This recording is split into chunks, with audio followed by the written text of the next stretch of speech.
The nun's volume got louder. "I can see that he's blind, sir. That's no excuse, doctor or not, to keep him from getting a proper education."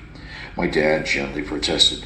"But sister, he's blind. They don't think he's ready for school yet."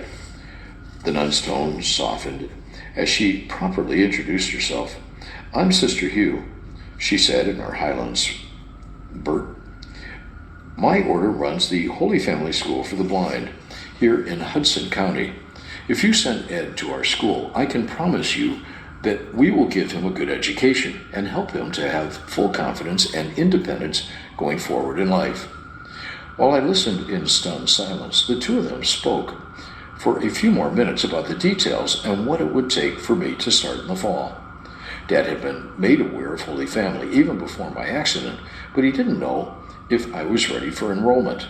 With Sister Hugh's assurance that I was, he was excited to go home to tell my mother that he'd found the perfect school environment for me. As we walked away, my father turned to ask Sister Hugh about one thing she had yet to mention. Exactly which order was she and the other nuns of the school members of? "The Sisters of St. Joseph of Peace," she replied.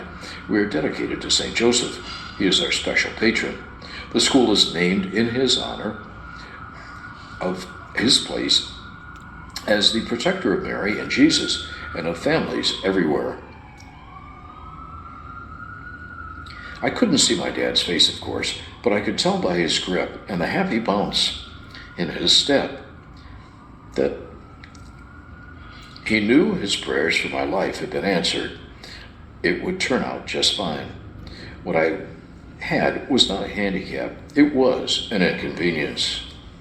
Chapter 3. Pick up your oar and start rowing. Dad and I rushed to tell my mother the good news about the Sisters of St. Joseph of Peace and Holy Family School, which was just a few blocks from our home. As expected, Mom was a bit skeptical. Her initial response was, "I'll think about it." She was just as excited at the prospect of continuing my education as my dad was, but my mother also had lingering fears. Dr. Saradarian hadn't yet cleared me for school. My activities were still limited and restricted. Because the doctor was worried that I might do even more damage to the ligaments in my eyes or cause deadly blood clots that could travel to other parts of my bloodstream or my brain, causing a stroke, I was not allowed to lower my head for any reason.